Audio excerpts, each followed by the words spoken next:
Alright. This is my first video upload. I don't shoot videos, so no doubt it's awkward and not well put together. If I was interested, I would learn to be better at it. But what I'm trying to do here is to cover off a paper that I've written recently. Not getting any traction anywhere for any number of reasons, and I don't feel like having this one hang over my head. I just want to kind of get it over with. But I also want the world to know that I'm the one that figured it out. So we're talking about Saturn's hexagonal storm, which is, I'd seen this when I was a kid, when I was in high school. And I remember it, and it was just amazing. I mean, how could it be anything but made on purpose by an intelligence or something? And then I guess I promptly forgot about it. Probably because Saturn's North Pole went into a 23 or 29 year winter. That would do it. So we didn't see it. It was still being looked at in infrared. It was still there. We didn't see it. But recently I was watching two YouTube videos back to back, Cool Worlds video and a Thunderfoot video. And together they gave me an aha moment. And I realized that Saturn's hexagonal storm is not a storm. It's actually a magic trick, per se. And once I explain to you how it works, you won't be fooled anymore, so there's that. But if you don't have the explanation, it's an absolute mystery. Oh, there it is. Oh, interesting. Everything's backwards. Neat. I like it. Don't know what's going on there, but whatever. So this hexagonal storm has been going since 1980 that we've known of, and it's still going today. It hasn't changed. It's on and on and on. There are explanations as to what's formed it, and the explanations are just terrible. Not only do they not explain the shape that we see, they don't explain its resilience to the buffeting of the atmosphere around it. They don't explain the longevity, the last 40 years that we've been looking at it. They don't explain the color change. It changes from a beautiful blue to a golden hue and back again. So there's no explanation for that. There's no explanation for why it only occurs in the North Pole, not in the South Pole. And there's a radio frequency that emanates from that same area that there's no explanation for. So I have one explanation that actually ties in all of these things together. And number one thing of all is Saturn's storm is not a storm. Okay. So I'm going to assume that you know what I'm talking about, that you've seen footage, NASA footage of it and stuff. And if you haven't, then I suggest you go and read up what NASA has first. There are a number of explanations there. Almost exclusively these explanations attempt to provide or to produce a geometric shape or pattern in the jet stream flow that is based on experiments that can be done here on Earth. And these shapes can be recreated in a laboratory. Typically these shapes are done on a very small scale. Very, very small. What happens when you get down to a 1/4 inch with fluids is they kind of stop flowing on their own. You have to push them.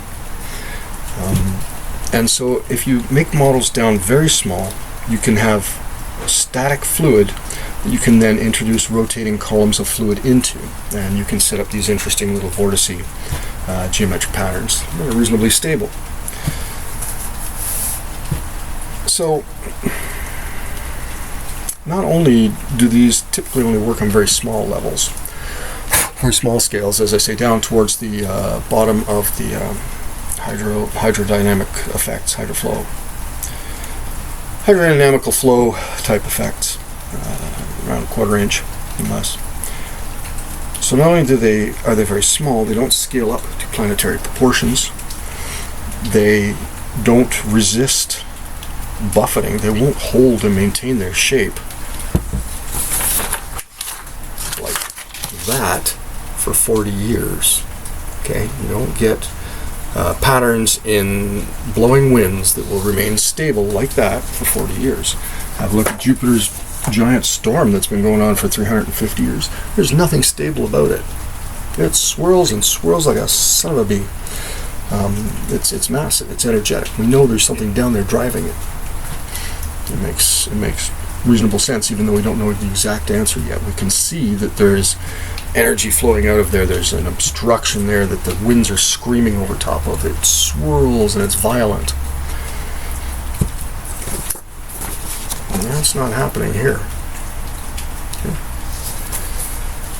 That's very stable and uniform and stuff like that.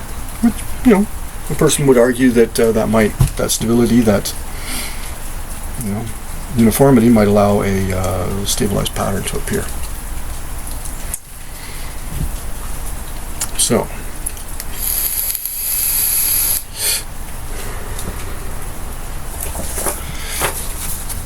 here's a couple of things.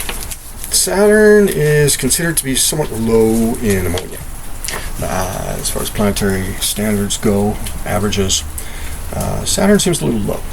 And I'm going to state that the ammonia has collected in the North Pole, which is the geographical North Pole of any planet is typically the magnetic South Pole.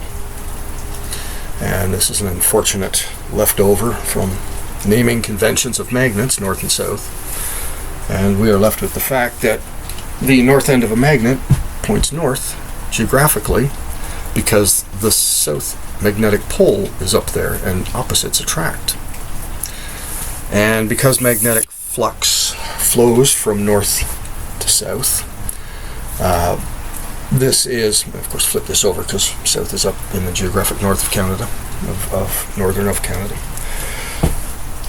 Because the flow is north to south, this sweeps particles into the south pole of the Earth, which is just above us here in Canada, and we get amazing aurora borealis displays because of the particle trap there. So in the same way, this has happened on Saturn. You have a planetary dynamo. It's suspected to be a metallic planetary dynamo. I don't see any reason why it wouldn't be. The North Pole is pointing down, and the South Pole is found in the geographic North Pole of Saturn. So the magnetic South Pole is found in the geographic North Pole. After you've said this about 1,000 times, it starts to get easy. And the magnetic South Pole is exactly where the storm is. It is always centered over that magnetic South Pole, which is close to, but will gyrate around and near, the geographic North Pole of Saturn. So the magnetic flux travels from north to south, and the ammonia found in Saturn's atmosphere has actually drifted and collected at the South Pole of the magnetic South Pole of Saturn, which is proximal to the geographical North Pole.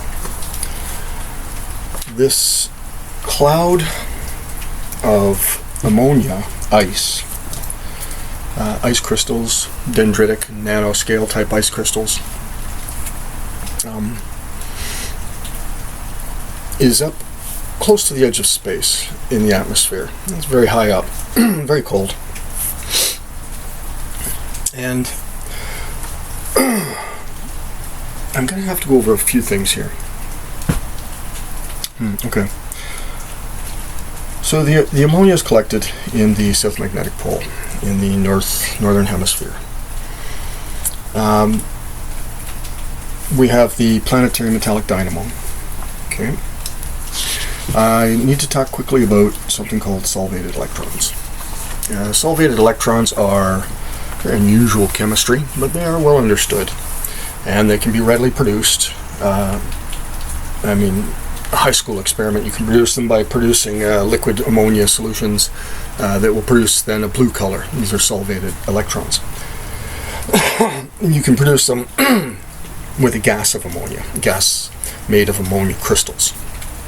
Okay, so you have this huge gas of ammonia crystals, and you get into a situation, I'm not a physicist, so they become solvated.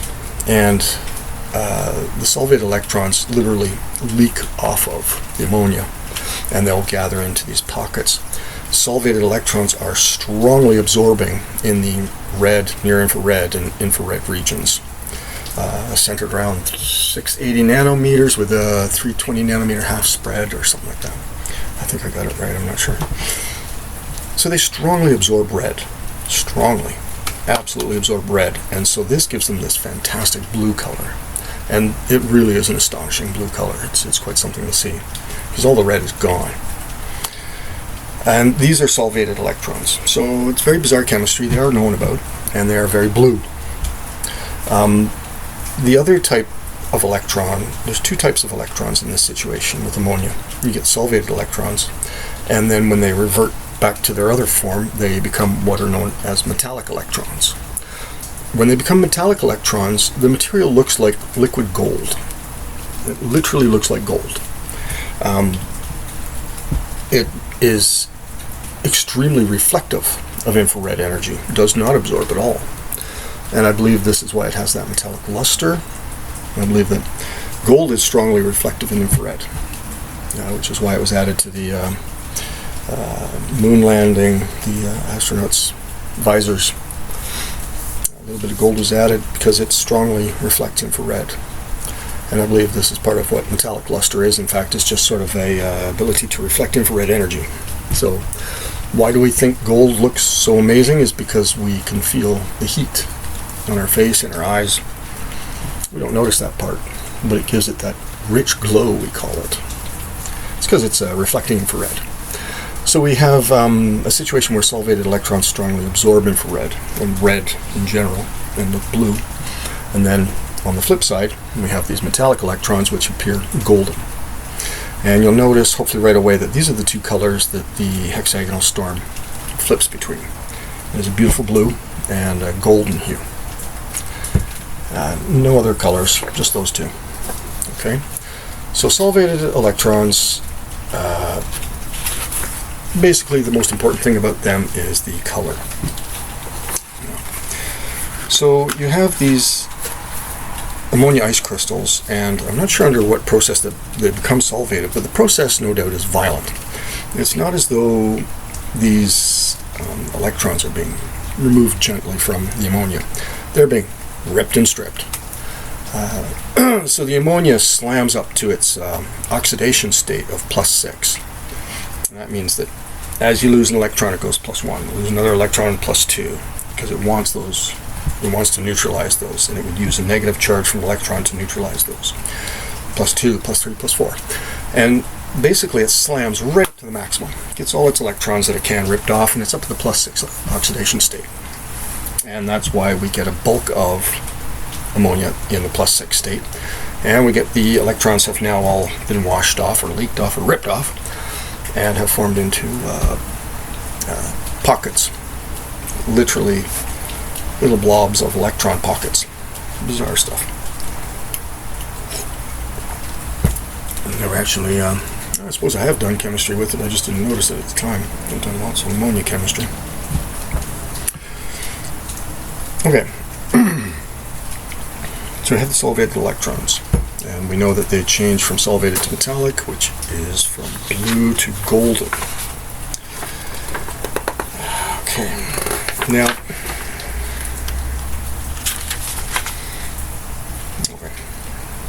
so this is where it's going to start coming in really fast and hard. Yeah, I got that. Okay. Okay.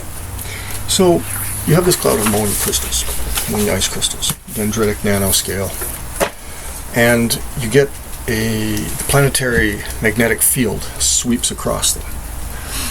When these flux lines sweep across the crystals, it builds up a DC potential within the crystal. And you get this supercurrent forming between pockets of solvated electrons and ammonia ice crystal, where the ammonia ice crystal is going to act as a non-superconducting metal. And what you've set up here is called a Josephson junction with a supercurrent. So you have an SNS, which is superconducting, non-superconducting metal superconducting junction. That's solvated electrons on either side with the ammonia crystal in the middle. This sets up, sort of, you have this DC potential then. It's not actual voltage as I understand it, but it's like this internal potential that the crystal has.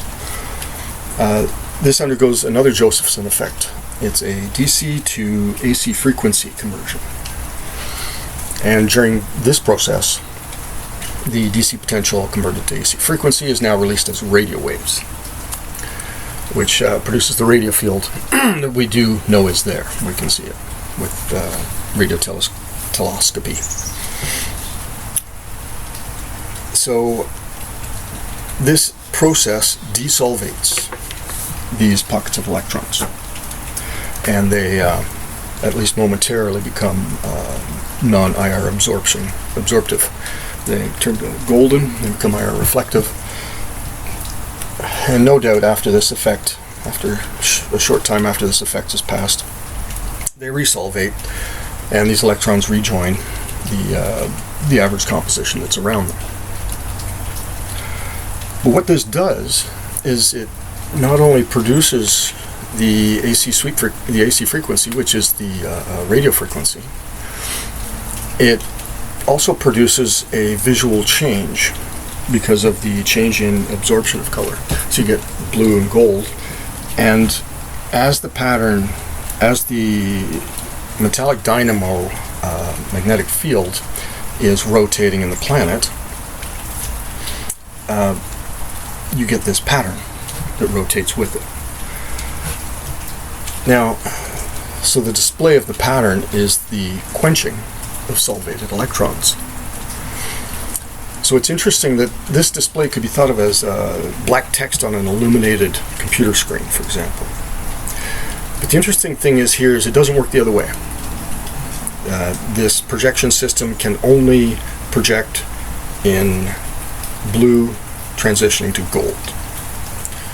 If the entire thing were gold, you can't, what am I trying to say here?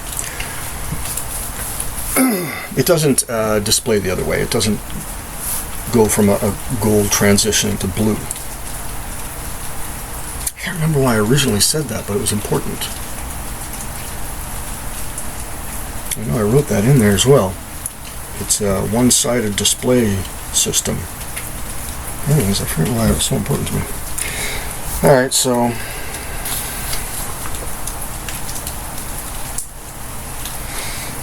there's only one color scheme. This switch goes the other way. So once we switch to golden, there's no way for the hexagon to be projected. I forget why that was. Why did I say that was just a one-way? I believe it is, but whatever. Okay, so we've got the projection system. We see what displays the pattern. We see why the pattern rotates. We see why there's the radio frequency at the point of the pattern. And here's the thing. I wrote this paper because I thought I had the whole hexagonal storm thing voila'd. But the hardest thing to explain is the hexagonal shape. The projection is easy. For a number of reasons, I'm going to reject the magnetic domain. The idea that it's displaying the outline edges of the magnetic domain. I've got a number of reasons why I reject it. But the simplest one is, for anybody who's ever looked at magnetic domains, does that look like one? Seriously. Like, I've looked at magnetic domains. I expect to see magnetic flux lines. I expect to see repulsive interaction. I've seen flux lines in magnetic domains. That's not a magnetic domain at all. So that's one of two explanations, the one I don't favor. The planetary dynamo-related retroreflections. Ooh. I see the hexagonal shape being as a function of a sort of a property that you see in BECs, Bose-Einstein condensates. Now, this is not a Bose-Einstein condensate. It's far too hot. Many orders of magnitude too hot. At least 4 or something. But what you see in a BEC is that if you take a cloud, I think the one that I read about was nickel atoms, they will start to assemble themselves into the shape of a nickel crystal. Even though they're still gaseous, they try to take on that crystal shape. And I have the feeling that's sort of what's happening here, because ammonia in its 6+ oxidation state has a hexagonal crystal forming pattern. And that is just far too coincidental for me. So it's not a sigma 5, but kind of there, right? So I'm proposing that the ammonia is, of course, slammed up to the +6 oxidation state, and that the Josephson effects, which are known for allowing the BEC-type behaviors to exist in compositions that are much too hot to be a BEC. Very, very, very high temperature stuff, sort of in the, I think they're talking 70 Kelvin or something, 70 Kelvin degrees, very hot. Figure a BEC needs to be down around in the millikelvin range. Millikelvin degree. Okay. So, I think that's what we're seeing here, is we're seeing a hexagonal form because ammonia in the +6 oxidation state is a hexagonal crystal lattice type formation. My paper goes into a number of other points to support what I'm saying, and a few odds and ends on how we might go about testing these hypotheses. One of the major differences I noticed between my explanation and all other explanations is that my explanation works on surface area, whereas all other explanations work on volume. And the energy difference between those two explanations is vast.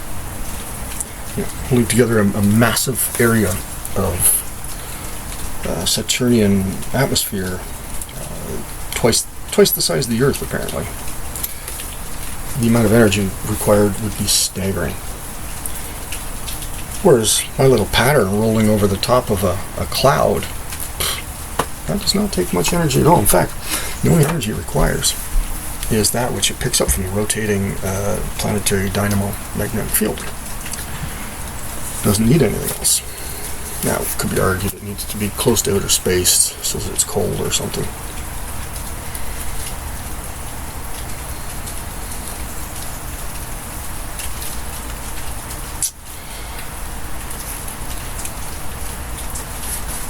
So, why don't we see it on other planets? Why don't we see this effect with other atmospheres? One thing I'd like to throw out is that the solvated electrons are quite, not completely, but quite exclusive to ammonia. Ammonia is where we discovered them, ammonia is where we work with them, ammonia. There are other methods of producing solvated electrons, but ammonia is always the best. So that's why we see it in this atmosphere, and we should expect to see it anywhere where ammonia is able to collect at the southern magnetic pole of a planet which has, of course, a magnetic system, most likely a metallic dynamo. I think that's the only one we know about, really, other than what stars are using. We should expect to see this in other places too. However, Venus, I don't know, I guess it's just a lot of the right conditions, This hexagon was clearly displayed, during the Saturnian winter night. It was clearly displayed in infrared, and it just chuffed along like nothing. It doesn't require sunlight or anything like that. So that's the magic trick. That is just a huge pile of blue solvated electrons producing crazy radio waves because of the planetary magnetic sweep. Alright, well, find out if I'm right.